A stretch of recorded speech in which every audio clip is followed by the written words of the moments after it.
Le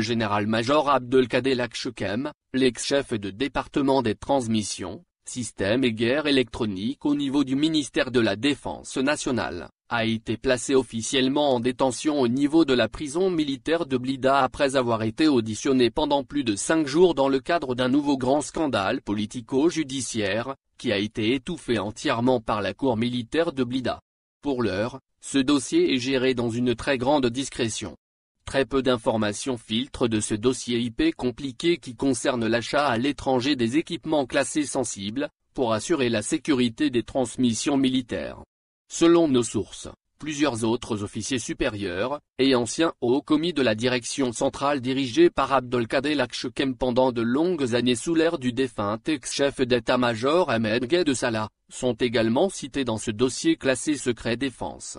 L'incarcération du général-major Abdelkader Lakchekem ne manquera pas de donner lieu à de nouvelles spéculations sur l'ampleur des scandales de corruption au sein de l'institution miliaire, le premier poste budgétaire du pays en Algérie avec pas moins de 10 milliards de dollars de dépenses par an. Ce nouveau scandale judiciaire va également modifier profondément les rapports de force au sein du haut commandement militaire de l'ANP car Abdelkader Lakchekem était considéré comme l'un des généraux les plus influents de ces 10 dernières années. Il faut savoir que le général-major Abdelkader Lakchekem, l'ex-chef de département des transmissions, systèmes et guerre électronique au niveau du ministère de la Défense nationale, était au cœur d'un énorme scandale de corruption et de dilapidation de deniers publics depuis 2020. Relevé de ses fonctions dans le sillage du remaniement opéré dans les rangs du haut commandement de l'armée algérienne à la veille du 5 juillet, fête de l'indépendance nationale, le général-major Lakem a été soumis dès le mois d'août 2020 à une enquête approfondie qui porte sur l'acquisition pour 2 milliards de dollars de matériel de télécommunications et d'équipements électroniques, qui ne constituait pas une priorité nationale pour l'armée nationale et populaire. Il s'agit d'un immense budget qui a été dépensé de 2014 jusqu'à 2019 dans des conditions très opaques et troublantes pour acquérir du matériel qui n'a jamais été exploité à bon escient, nous apprennent encore nos sources d'après lesquelles le préjudice pour les caisses de l'ANP est tout bonnement catastrophique.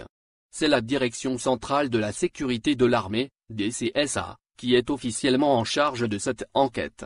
Les enquêteurs soupçonnent des surfacturations, des détournements de deniers publics et des transferts illicites de devises à travers ces opérations d'importation de matériel militaire dont l'utilité ne semble pas avoir été démontrée par des plans d'investissement concrets et fiables. Pour les besoins de cette enquête, le général-major Abdelkader Lakem avait été privé de son passeport et placé sous interdiction de quitter le territoire national, ISTN, dès l'été 2020. Les enquêteurs de la DCS s'intéressent également à plusieurs autres privilèges et avantages onéreux qui ont profité à Abdelkader Lakchekem sur le dos du ministère de la Défense nationale. À titre d'exemple, l'un des fils d'Abdelkader Lakchekem a été victime en 2018 d'un grave accident de la route à Alger. Pour bénéficier des soins intensifs les plus modernes dans l'espoir de guérir des graves séquelles provoquées par cet accident tragique, le fils du général Lakchekem a été transféré vers un hôpital moderne et huppé en Belgique. Le fils du général-major Lakchekem est resté hospitalisé dans cet établissement belge spécialisé pendant plus d'1 année. Et ces soins ont été financés par les budgets de la Direction de l'action sociale au ministère de la Défense nationale. Cette hospitalisation a coûté des centaines de milliers d'euros à l'armée algérienne alors que les enfants des simples mortels en Algérie subissent les misères et dysfonctionnements morbides des hôpitaux algériens, faute de pouvoir se soigner sous des cieux plus cléments.